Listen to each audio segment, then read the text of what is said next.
we're going to go to Liz Cook at our live news desk with some information coming into our newsroom as well. Liz, what have you been gathering down there?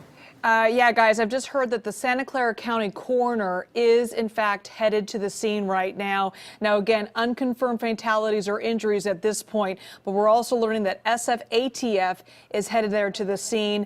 We're learning that 2 possible victims are at Valley Medical Center, with 2 more on the way, and 2 are expected at Stanford Medical Center at Stanford. And again, we want to just this just coming into our newsroom, the Santa Clara County coroner is headed to the scene at the Gilroy Garlic Festival. We're also hearing some really compelling tweets from witnesses that were on the scene.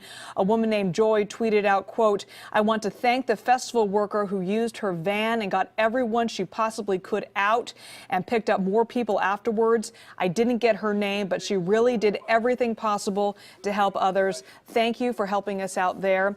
Another person tweeted out, "A family member of mine just ran from the Gilroy Garlic Festival because of an active shooter she said was standing on the stage shooting into the crowd." That's the very latest from the live news desk. Back to you guys. Liz, thank you. We want to go to Betty Yu now, and she is live at Gilroy High School with the latest information for us. Betty, what can you tell us? Juliet, we just arrived here at Gilroy High School, which is the command center for all the emergency crews and vehicles, and we are seeing a huge response. There's also a number of people, staff, festival attendees that are gathered here, and I'm just speaking with Sharma and his wife. They were working at the henna booth when shots rang out. Sharma, how are you feeling? Shaken up. Very much shaken up. Can you walk us through what happened? I know you said that you were doing henna on a number of customers when you heard the gunfire. These people were doing henna and they were hungry, so I went to get the cone for them. And when I was at the cone booth, 2 shots rang out first. And at the same time, the music started for the concert, so I thought it was like a opening act for the concert. But after a few seconds, there were so many shots, and I saw people falling down, kids falling down. I had to jump over 3 of the kids. One bullet passed me very closely, and it hit our friend's booth, her chair, and the shrapnel got into her leg also, so she is injured there. Wow, and I know you said you injured your knee in the chaos of all of this. Running over and jumping over people to get to my booth to make sure that everybody was safe. I hurt my knee also. And we're sorry to hear that, but we're glad that you guys are safe. Tell me, what is your first name? Nita. Nita. And tell me, what were you doing at the time when the gunfire rang out? We do henna, and we had a lot of customers. Like, we have 5 artists working, and I think we had 5 customers, and usually with customers there's family or friends. So I want to say there was at least 20 people in the booth, and our booth manager, when we heard the shots, and he knew something was wrong, and he just yelled out to everyone, just duck down, and we all just ducked, and then till people started directing and telling us leave and get out of there. We're so glad to hear that you're safe, and thank you both for sharing your firsthand experience with us. We just got here on scene a few moments ago, so we will spend more time speaking to a number of eyewitnesses. There were several accounts of hearing the gunfire, seeing the gunman, and also seeing multiple witnesses. And as soon as we gather more information, we'll be sure to share that with you. Juliet? All right, Betty, thank you so much. We also want to go, and we will check back with you momentarily. We want to go to our phoner now. Lex, are you on the line? All right. Lex, can you hear us? It's Juliet Goodrich and Brian Hackney in the KPIX studio. Lex, are you there? All right, we'll wait to connect with him, and we are told from our producers that Lex was there, and he was actually hit with some shrapnel, and so we don't know if he's at the hospital right now, but he was calling in. Lex, I'll try one more time. Are you there? All right, we'll circle back. Yeah, those aerials make it look like this, at least the center of the response, this all happened near a band stage, a band that was playing, and it looks like it's not far from the entrance of the park right off Miller. And boy, you can see quite a police response.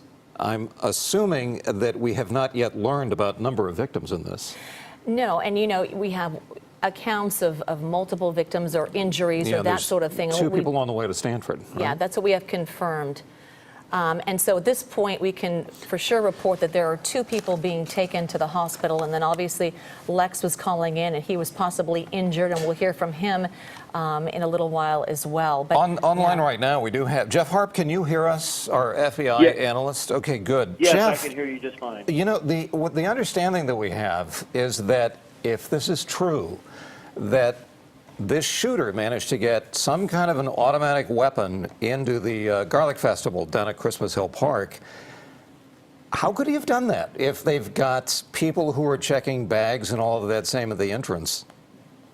Well, I mean, you're going to think again about the bag checks that are going on at entrances to events like this. I mean, you're not walking into a federal facility where they're really doing a really good search. And I'm not saying they didn't do a good search, but it's real. I mean, if you were taking an automatic weapon in there that was disassembled, you could secrete it into a bag that was unsuspecting, and you could get something like that in there without people noticing. Do you have, from what you have heard about what's happened down at the Garlic Festival, is there any take from you about any theories about terrorism or just some nutcase with a gun? What do you think? Well, I mean, my initial impression is this is probably somebody that has some mental health issues. They had an opportunistic person that saw a mass gathering, which we've seen this in the past, where these active shooters they prey on the mass of people that gather together, and they just go in there and wreak carnage. So I don't suspect any ties to terrorism at this point, although I would not rule that out. Obviously, until the investigation is done, they'll make that determination. But just my initial impression is, probably mental health issues, and somebody was able to get a weapon in there. The one thing that kind of strikes me as interesting is several of the interviews that I have seen that people have said they heard multiple sounds and what they thought was automatic weapon fire. I think what will be in the days to come, hours to come, will be a determination whether there was an automatic weapon or whether someone was just using a weapon able to fire it rapidly. all right, and Jeff, we're looking at aerials now of the Garlic Festival, and obviously crowds are out, the area is secured, and they're still looking for this active shooter. And so what's the protocol now? Obviously people are in safe areas, they'll stay there, and now law enforcement out and about trying to find what we believe is just one shooter. Yeah, and so that's, the struggle now is that crowd. I mean, if you look at the Garlic Festival, it brings nearly, 50,000 people that go to that festival. And so they're going to have to lock down the perimeter. They're going to have to try to sort through people. And I think I read an interview earlier where they had everybody coming out with their hands up, which is standard SOP for law enforcement, to try to sort through who's the good guy, who's the bad guy, because certainly someone with a weapon. Are you there, Jeff? Yeah. Are you there? You said someone with a weapon. Obviously, they're looking at the area. Now the struggle is trying to find out where this person is amidst the crowd. And that may lead to why, when they cleared out people into an amphitheater and other areas, they had them put their hands up on their head just to try to, the daunting task of who's the shooter and who's in the crowd, correct? All right, we'll get back to Jeff in a little bit, too.